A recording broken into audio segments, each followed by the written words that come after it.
Então, nós vamos falar sobre reedificação espiritual. Diga comigo, reedificação espiritual. Amém? Reedificação espiritual. E para a gente começar, abra sua Bíblia comigo em Amós, no capítulo 9, versos 11 e 12.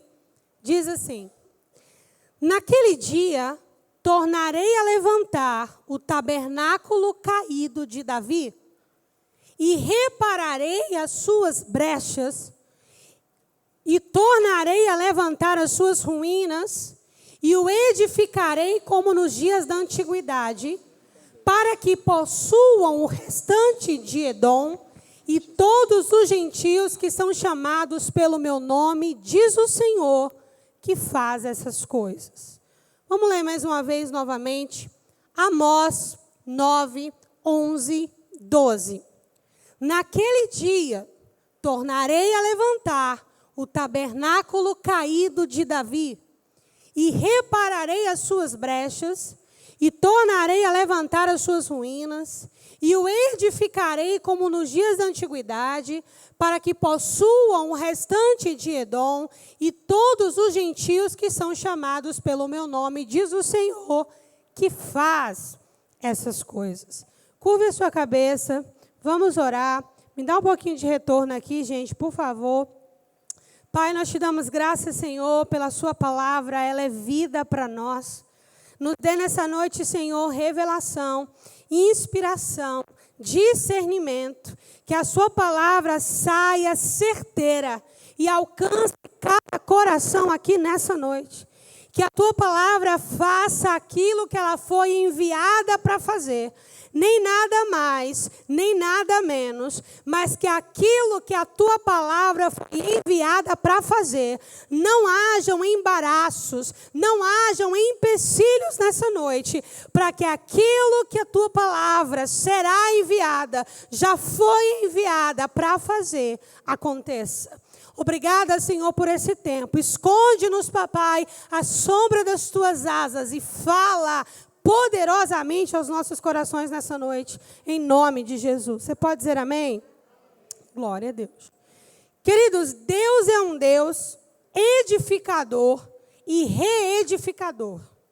Por que eu digo que Deus é um Deus edificador e um Deus reedificador? Porque quando Deus criou o homem, Deus já sabia em sua onisciência que o homem cairia e se afastaria dele. Quando Deus criou os céus e a terra, já estava na sua mente que em um determinado momento Ele faria novos céus e nova terra. Jeremias, no capítulo 18, a gente vê ali, o Senhor faz Jeremias visitar uma olaria qualquer. Enquanto o oleiro está moldando o vaso, aquele vaso cai, né, na mão do oleiro, e o oleiro vai quebrando aquele vaso nas suas próprias mãos. E o Senhor diz para Jeremias: eu não poderia fazer desse jeito com vocês, com a casa de Israel. Então Deus não é um Deus que tem preguiça de lidar com a nossa história quantas vezes forem necessárias. Você está comigo? A gente não tem essa mesma paciência. Agora eu quero dizer uma coisa para você. Se você quer viver restauração de verdade, restauração profunda na sua vida, e ser um agente de restauração nas mãos de Deus, você tem que carregar esse mesmo espírito que Deus carrega, de ir até o fim, até que a obra esteja completa. Você está comigo? Então, quando Deus criou o homem, a Bíblia diz que o Cordeiro de Deus, Jesus Cristo, já havia sido aprovisionado a nosso respeito. Quando? Antes da fundação do mundo. Se Jesus foi aprovisionado a nosso respeito antes da... Agora chegou, está perfeito. Pode deixar assim. Se Jesus foi aprovisionado a nosso respeito antes da fundação do mundo, Deus já contava com quantas vezes o homem fosse errar e cair. Você está comigo? Então Deus é um Deus edificador e um Deus reedificador. Se você lê o Antigo Testamento, que muita gente fala, não lê não tem nada lá não. Irmãos, a palavra de Deus é uma só, de Gênesis a Apocalipse. Você quer conhecer a Deus como Ele é, você tem que conhecer a palavra todinha. Mesmo que você não entenda, leia uma, leia duas, leia três, uma hora, o Espírito Santo vai iluminar o seu entendimento. Mas leia as Escrituras. Então, Deus, no Antigo Testamento, você vai ver quantas vezes Deus lidou com Israel. E não foi só com uma geração, não. Chamando em Abraão, Deus teve de lidar com Abraão, Deus teve de lidar com Sara. Só Isaac, que é o bonzinho, assim, não tem nada contra Isaac. Aí Deus tem que lidar com Jacó. Aí vem os filhos de Jacó com a nação de Israel. Aí lá vai Deus lidar com Moisés. 40 anos lá no deserto com seu sogro Jetro. Deus traz Moisés, lá vai Deus lidar com 400 anos de tradição do povo, que foi o tempo que eles estiveram escravos no Egito. Aí esse povo passa no deserto 40 anos, morre aquela geração, não herda uma promessa, e não era por falta de Deus estar ali, mandando seus profetas, mandando a palavra. Morre uma geração, nasce outra, morre uma, nasce outra, e você vê um Deus indesistível. Um Deus que só para, e guarde isso para toda a sua vida. Um Deus que só para quando ele esbarra com o livre-arbítrio humano. Deus nunca vai arrombar a porta do coração de ninguém. Amém?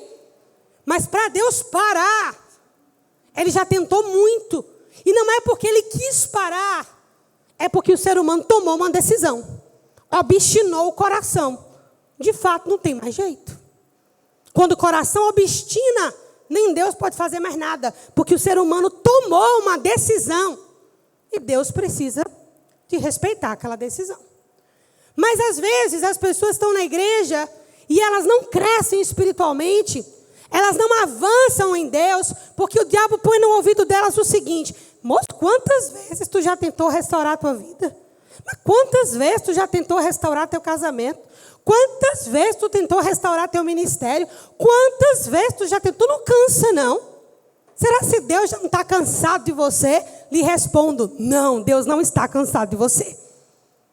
Deus é um Deus que reedifica e Ele tem prazer na sua obra. Você está comigo? Então, se essa voz tem falado ao seu ouvido, olha quantas igrejas você já foi membro. Olha quanto tempo você conhece a palavra de pequeno, de berço. Ou olha quanta coisa errada você já fez na sua vida. Você acha que Deus ainda quer restaurar você? A resposta é sim. Sim, Ele quer restaurar você. Porque Deus não vê como o homem vê. Deus não sente como o homem sente. Deus não percebe as coisas como o ser humano percebe. Então diga comigo: Deus é um Deus edificador. Diga, isso significa que Ele tem uma planta. E Ele é um Deus reedificador. Diga, isso significa que há muita misericórdia no seu coração.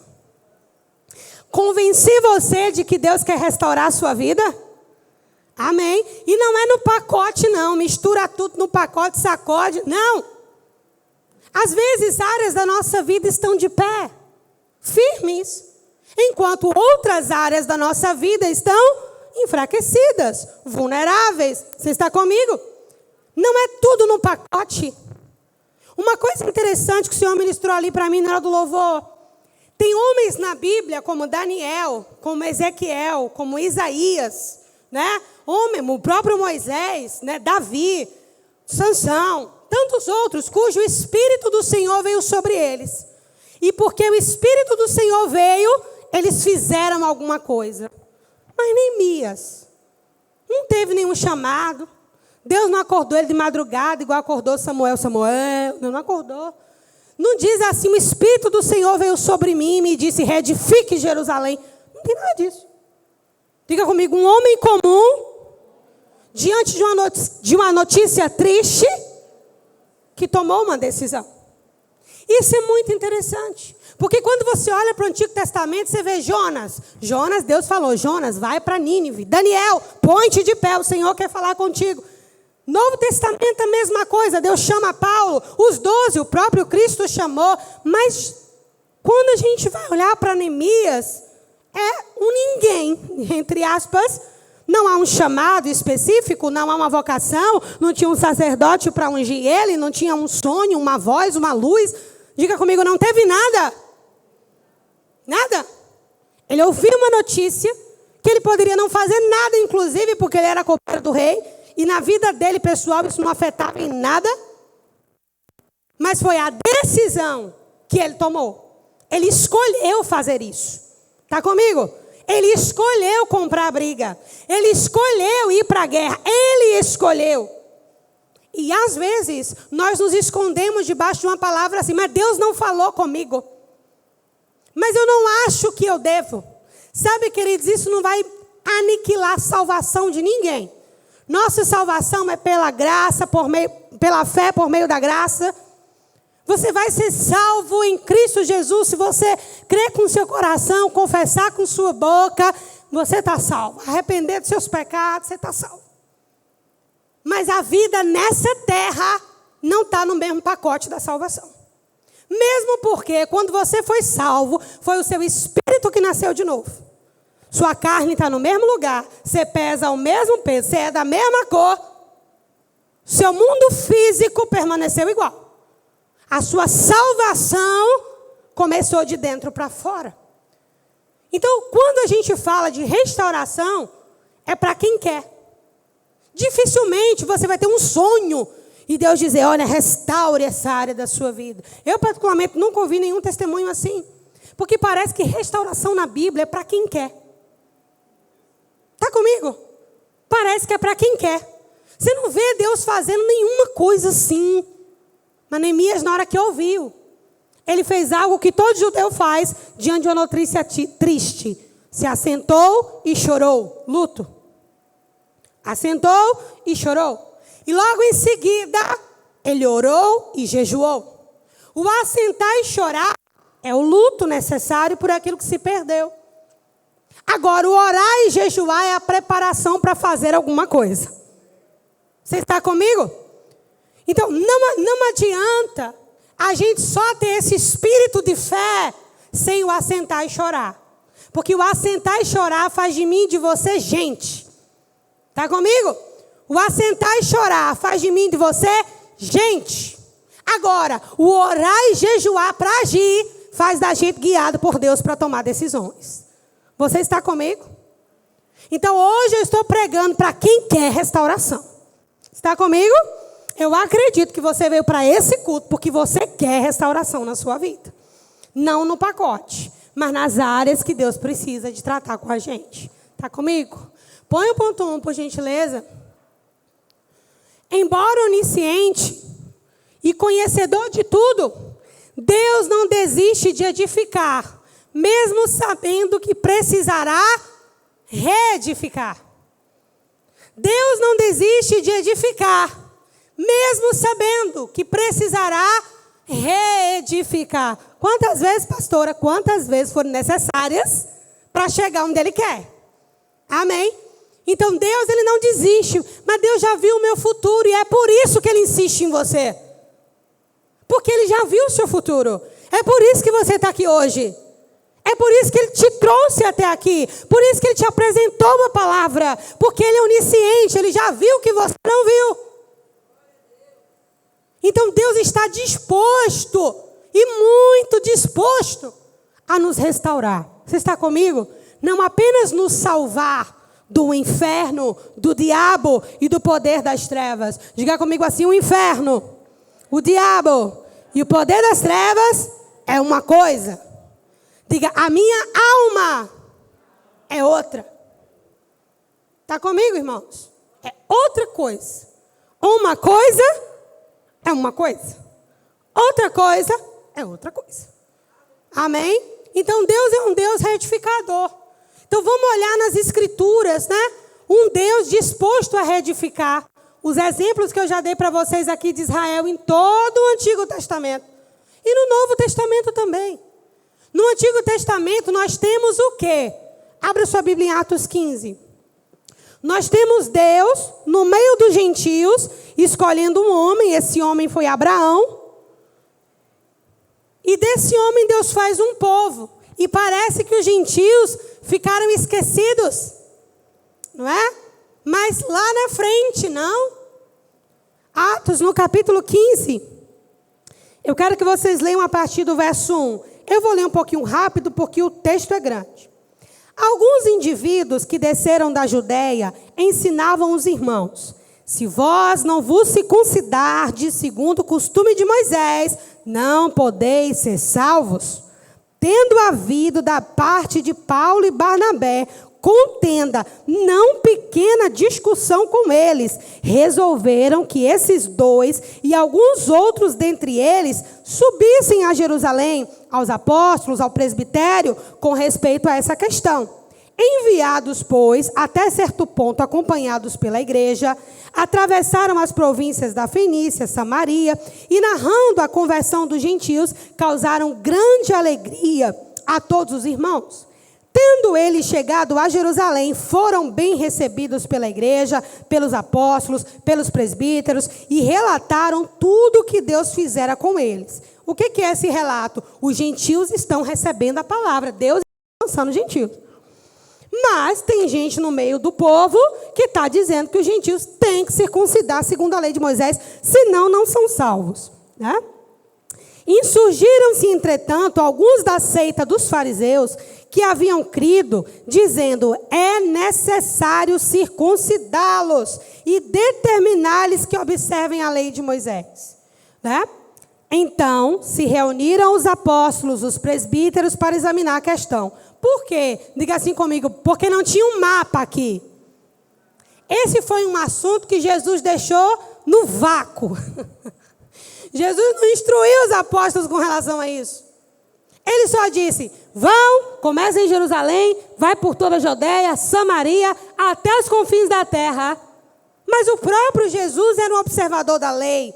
Então, os discípulos foram pegos tipo assim: agora, os gentios converteram, o que a gente faz? Mas nós somos judeus, porque os discípulos eram judeus, né? Como Jesus era judeu.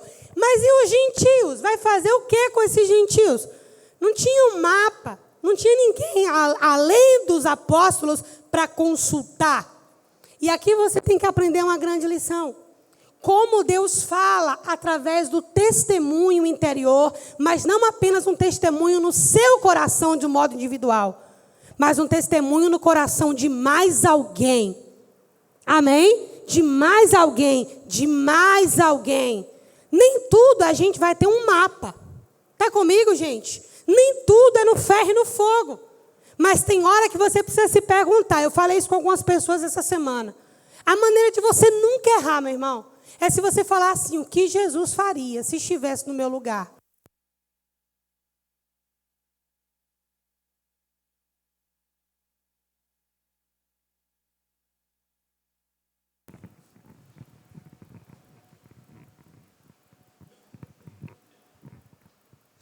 O que Jesus faria se estivesse no meu lugar?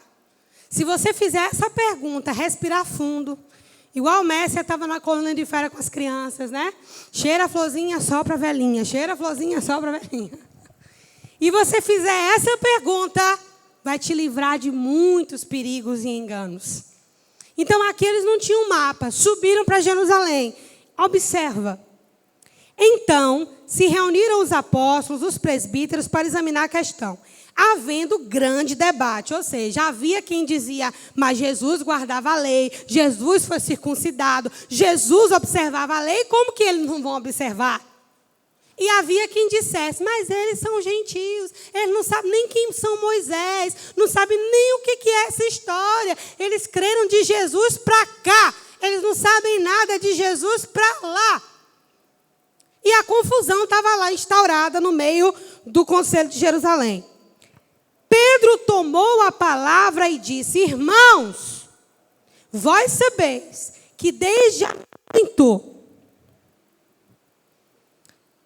Deus me escolheu dentre vós para que por meu intermédio ouvissem os gentios a palavra do evangelho e crescem. Ora, Deus, que conhece os corações, lhes deu testemunho, concedendo o Espírito Santo a eles, como também a nós, e não estabeleceu distinção alguma entre nós e eles, purificando-lhes pela fé o coração. Agora, pois, por que tentais a Deus pondo sobre a serviço dos discípulos um jugo que nem os nossos pais puderam suportar, nem nós. Mas cremos que fomos salvos pela graça do Senhor Jesus, como também aqueles que o foram. E toda a multidão silenciou, passando a ouvir a Barnabé e a Paulo, que contavam quantos sinais e prodígios Deus fizera por meio deles no meio dos gentios. Depois que eles terminaram, agora eu quero mais a sua atenção. Falou Tiago, dizendo: irmãos, atentai nas minhas palavras. Expôs Simão como Deus primeiramente visitou os gentios, a fim de constituir dentre eles um povo para o seu nome. O que é isso? Abraão era gentio, Abraão não era judeu, e foi de Abraão que Deus começou o negócio. É mais ou menos isso que Tiago está dizendo. A fim de constituir dentre eles um povo para o seu nome. Conferem com isso as palavras dos profetas. Conferem com isso as palavras dos profetas, como está escrito: cumpridas essas coisas, voltarei e reedificarei o tabernáculo caído de Davi, e levantando-o das suas ruínas, restaurá-lo-ei, para que os demais homens busquem ao Senhor, e também todos os gentios sobre os quais se tem invocado o nome do Senhor. Diz o Senhor que faz estas coisas conhecidas pelos séculos dos séculos. Aí ele está citando aquele texto de Amós que nós lemos há pouco. Pelo que, julgo eu, não devemos perturbar aqueles que dentre os gentios se convertem a Deus, mas orientar-lhes que se abstenham das contaminações, idolatria, relações sexuais ilícitas, carne de animal sufocado e do sangue. Porque Moisés, ou a lei, tem em cada cidade desde os tempos antigos os que pregam nas sinagogas onde é lido todos os sábados. Então pareceu bem aos apóstolos e presbíteros, como a toda a igreja, tendo elegido homens dentre eles e enviá-los juntamente com Paulo e Barnabé a Antioquia, foram Judas, chamado Barsabás, e Silas, homens notáveis entre os irmãos. Vamos traduzir isso aqui?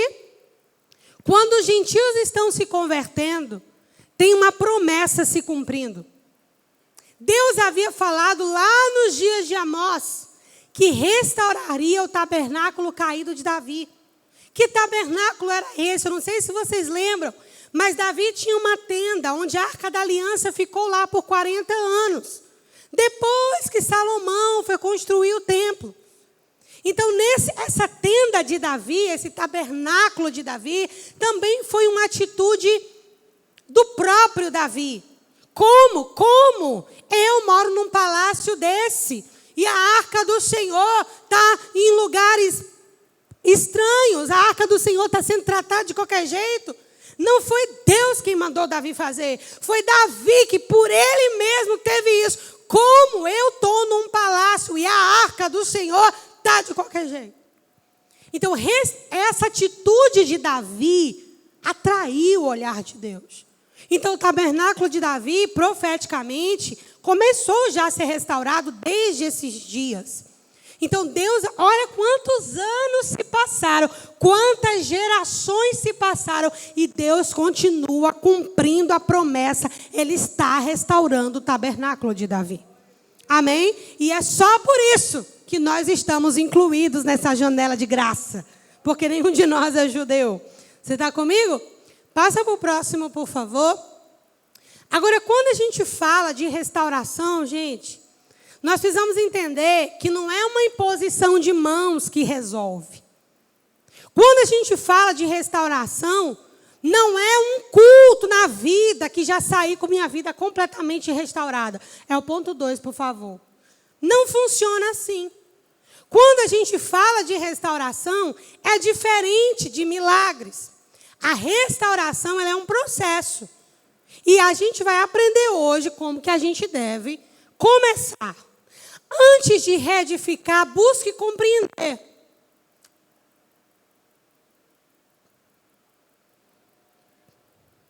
Por qual razão a edificação foi construída? Destruída.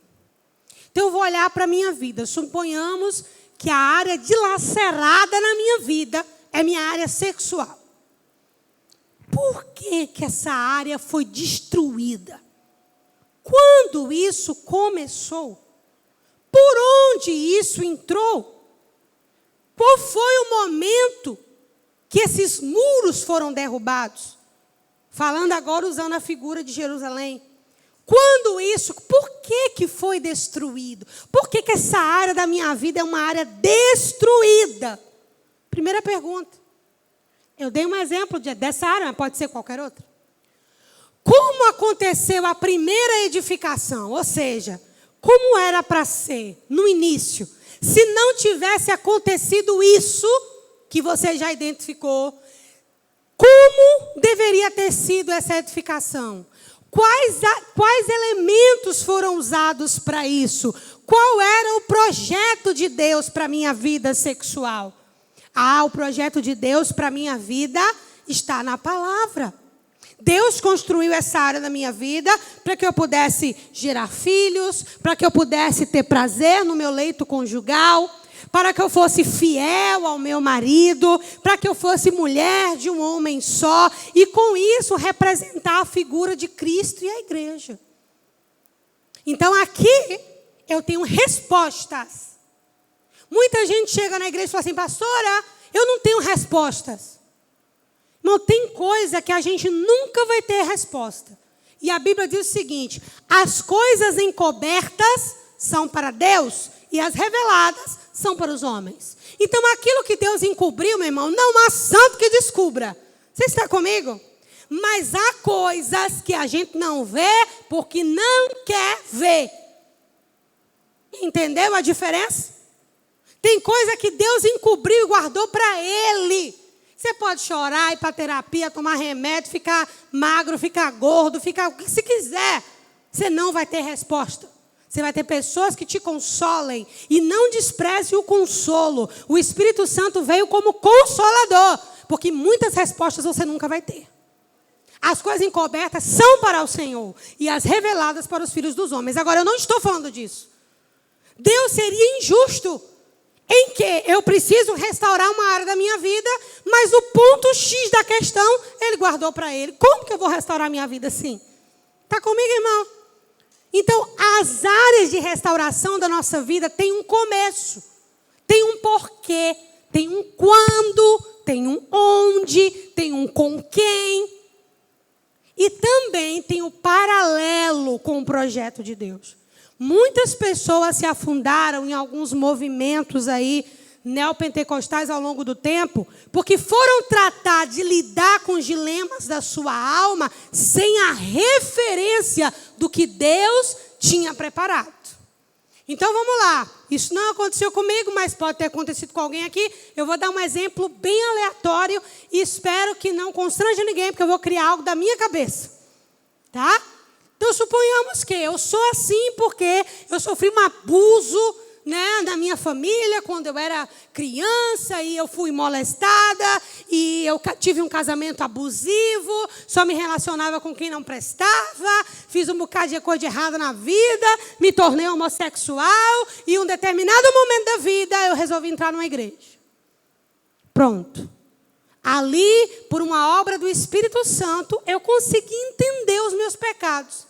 Eu me arrependi, eu confessei Jesus como meu Senhor e Salvador, eu abandonei todas aquelas práticas que eu vivi e agora eu estou caminhando para o céu, aguardando Jesus voltar. Glória a Deus e aleluia. Amém? Mas as marcas estão na minha alma. As marcas estão lá. Aí alguém me convida para um seminário, para uma imersão, para qualquer coisa aí. Aí a pessoa vai lá. Aí o palestrante está ensinando, falando, etc. e tal. E aqui eu não estou condenando ninguém. Mas aí a pessoa começa a ver, caramba, isso é minha vida. Isso aconteceu comigo. Rapaz, minha história é assim. Foi isso aí que aconteceu. Você precisa perdoar fulano, você tem que perdoar ciclano, você tem que fazer isso, você tem que fazer aquilo, você tem que fazer aquilo outro. E lá vai a pessoa fazendo tudo que o outro está mandando de boa fé. Aí ela sai daquele seminário, passa 2 meses e a vida dela fica pior do que se ela nunca tivesse pisado lá. Por quê? Porque ela mexeu em áreas que referentes não foram colocados. Irmãos, é a palavra de Deus que ilumina o nosso caminho. Pecado vai ser pecado sempre. Pecadinho, pecadão, pecadão, pecadinho. Sempre vai ser pecado. As mazelas da alma humana sempre estarão aí. O que eu estou falando é que lidar com essas coisas sem enxergar o projeto original de Deus, isso deixa a sua cabeça um liquidificador. Então hoje não se sabe mais se trata de um pastor ensinando a palavra, se trata de um coach pregando ou de um guru, porque está tudo misturado no mesmo lugar. E não funciona assim. Vocês estão comigo? Então quando eu faço essa pergunta, eu estou lhe dando exatamente o comparativo. Porque a palavra de Deus tem um porquê. Diga comigo, a palavra de Deus tem um porquê. Então, os temas que nós vamos abordar nessas semanas que vêm pela frente aí, nós vamos apresentar o projeto de Deus para o casamento. Qual foi o projeto original mesmo? O sem remendo. Né? O sem remendo. O projeto original de Deus para o casamento, qual que foi? O projeto original de Deus para o chamado, qual que foi? O projeto original de Deus para os relacionamentos, para a prosperidade, para a saúde divina, para a cura, para a fé, para tudo que está na Bíblia. Tem um projeto original. Aí você vai poder olhar para a sua vida, comparar com o projeto, perceber o que estava errado e talvez, como nunca, você se arrepender com consciência. Deixa eu explicar isso aqui para vocês, porque é um outro paradigma no meio do povo de Deus. Suponhamos que eu tenha 6 anos de idade, eu vou na bolsa da minha mãe, pego uma nota de R$100 e compro tudo de Big Big. Certo? Rapaz, foi Big Big para a escola, para os vizinhos, para todo mundo foi Big Big. Né? Os dentes caíram, foi tudo Big Big. Irmãos, quando eu venho para Jesus, essa minha prática, eu me arrependo porque eu entendo que é roubo. Eu peguei aquilo que não é meu. Você está comigo? Agora, quando a minha fé vai amadurecendo, eu vou percebendo que pessoas na minha família têm o mesmo hábito. Quanto mais a minha fé vai amadurecendo, a minha visão espiritual vai abrindo. Aí eu não me arrependo só pelos R$100 na bolsa da minha mãe. Eu já consegui identificar que era um espírito de roubo que já influenciava a minha vida desde aquela idade. Então não é se arrepender de novo, é maturidade na fé para lidar com coisas que, como um bebê na fé, talvez você não estava preparado para lidar. O que não significa que Deus não recebeu o seu arrependimento. Mas à medida que a gente vai chegando para a luz, mais claro as coisas vão se tornando. Vocês estão comigo aqui? Mais claro vai se tornando. Então, muitas coisas nessa série, você vai dizer, puxa, é isso mesmo, pastora. Né? Por quê? Porque a maturidade na fé vai abrindo os nossos olhos. Ok? Pode passar o próximo, por favor. A reedificação é um processo milagroso, mas não é um milagre instantâneo. Amém? Diga comigo, um processo milagroso, mas não um milagre instantâneo. Diga de novo, um processo milagroso, mas não é um milagre instantâneo. Abra sua Bíblia comigo em Ezequiel capítulo 37.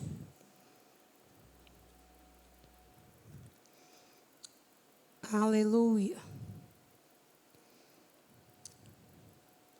Ezequiel capítulo 37. A famosa passagem do quê? Do vale de ossos secos. Veio sobre mim a mão do Senhor, ele me levou pelo Espírito do Senhor e me deixou no meio de um vale que estava cheio de ossos. E me fez andar ao redor deles, e eram muito numerosos na face do vale, e estavam sequíssimos. Então me perguntou, filho do homem, acaso poderão reviver estes ossos? Respondi, Senhor Deus, tu sabes. Disse-me então, profetiza esses ossos e dize-lhes, ossos secos, ouvi a palavra do Senhor. Assim diz o Senhor Deus a estes ossos, Eis que farei entrar em vós o espírito e vivereis, porei tendões sobre vós, farei crescer carne sobre vós estenderei pele, porei em vós o espírito e vivereis. Então sabereis que eu sou o Senhor. Então profetizei segundo me fora dada a ordem. Enquanto eu profetizava, houve um ruído, um barulho de ossos que se batiam com outros ossos e se juntavam, cada osso ao seu osso. Diga que cena horrorosa. Olhei e eis que haviam tendões, e eles cresceram, e depois as carnes, e depois a pele, mas não havia neles espírito.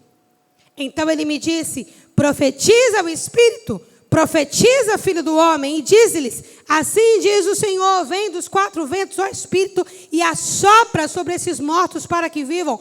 Profetizei como ele me ordenara, e o Espírito entrou neles, e viveram e se puseram em pé um exército numeroso. Então me disse: filho do homem, esses ossos são toda a casa de Israel. Eis que dizem: os nossos ossos se secaram, pereceu nossa esperança, estamos de todo exterminados. Portanto, profetiza e diz-lhes: assim diz o Senhor Deus, eis que abrirei a vossa sepultura e vos farei sair dela, ó povo meu, e vos trarei a terra de Israel. Sabereis que eu sou o Senhor, quando eu abrir a vossa sepultura e vos fizer sair dela, ó povo meu. Porei em vós o meu espírito e vivereis, e vos estabelecerei na vossa própria terra, e sabereis que eu sou o Senhor. Disse e fiz, eu sou o Senhor. Um exemplo de uma experiência espiritual, mas que mostra um processo milagroso que não foi um milagre instantâneo. Amém? Então, quando nós falamos de restauração, não deixa de ser milagre. Mas do mesmo jeito que o muro não apareceu com Neemias dizendo: muro, levante-se. Restauração não é estritamente uma questão de fé. É uma questão de fé e muito trabalho. É uma questão de fé e muito trabalho. E muito trabalho. Não foi muros, se levantem. Não, não foi assim. Foi um processo. Diga comigo, não deixou de ser milagroso. Mas não foi um milagre instantâneo. Amém? Então, é mais fácil para a igreja, a maioria das pessoas que vêm na igreja, né, nas igrejas de modo geral, elas prestam culto a Deus, elas vão para casa, seguem o fluxo na semana, depois elas voltam, prestam culto a Deus. Irmãos, e glória a Deus, porque Deus nos ajuda no nosso dia a dia, o Senhor nos guarda, nos livra, nos sustenta, nos ajuda. Mas, às vezes, nós estamos padecendo por áreas que poderíamos restaurar. Áreas que seriam muito mais leves, que fariam da nossa vida muito mais fácil, faria da nossa vida um caminho muito mais simples, se estivéssemos restaurados. Vocês estão entendendo a diferença do que eu estou falando? Amém? Mas isso Jesus não obriga. Cadê, pastor, o versículo que diz: eu obrigo você a se restaurar? Não tem. Não tem.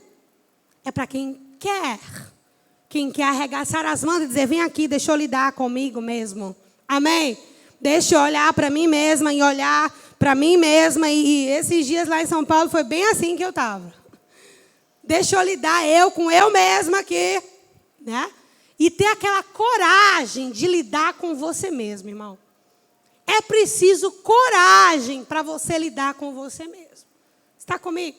É muito mais fácil terceirizar. É muito mais fácil botar a culpa no governo, nas pessoas, em todo mundo, do que a gente lidar com a gente mesmo. Mas restauração é um processo cujo agente ativo é você. O Espírito Santo é o seu auxiliador, mas o agente ativo desse negócio é você. Enquanto a sua salvação, o agente ativo é o Espírito Santo, que convence o homem do pecado, da justiça e do juízo, e a nossa parte é o quê? Crer e receber. Agora, restauração é o contrário. Depende exclusivamente de você e de mim. Amém? Já estamos terminando, mas eu quero só colocar mais algumas coisas aqui com vocês. Amém? Vamos colocar só mais algumas coisas aqui. Qual área da sua vida você gostaria, não precisa me responder, tá? Mas qual área da sua vida você gostaria que funcionasse melhor? Pare e pense aí. Essa, talvez, aquela. Qual área da sua vida você gostaria que funcionasse melhor? Funcionasse melhor. Pronto. Deus tem um plano para que isso funcione. Deus tem um plano para que isso funcione. Mas Deus não constrói em cima de uma estrutura de alicerce danificada. Amém, queridos? Deus tem um plano para executar. Não fica triste com o que eu vou dizer. Me ama em nome de Jesus.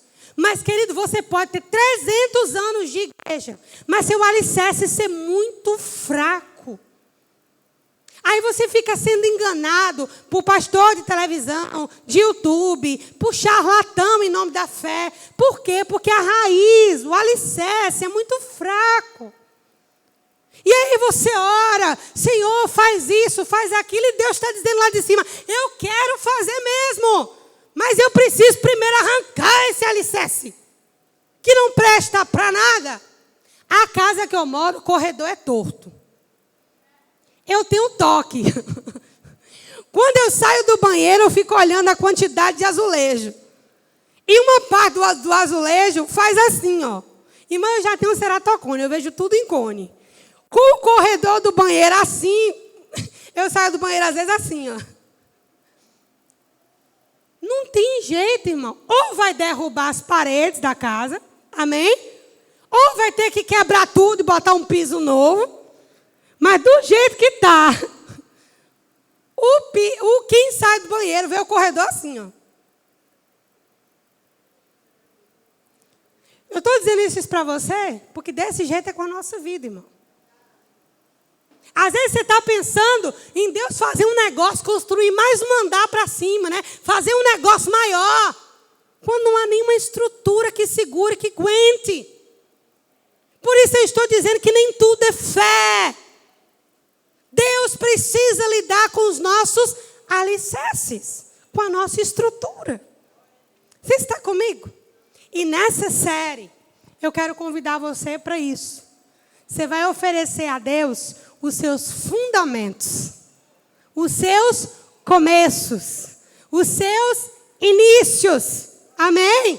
O início da sua vida, o início da sua história, os seus fundamentos. Você vai oferecer a Deus sua matriz, para que o Senhor possa começar a ajustar as coisas da base. Amém? Isso não é sobre salvação, isso é sobre libertação. Amém? Toda reedificação precisa do favor de Deus. Nenhuma reedificação está apenas ao alcance das nossas mãos. Neemias sozinho nunca ia levantar aquele muro, concorda? Mas sem o favor de Deus, mesmo com a multidão, ele não levantava também. Restauração é uma ação conjunta entre o favor de Deus e os nossos esforços também. Amém?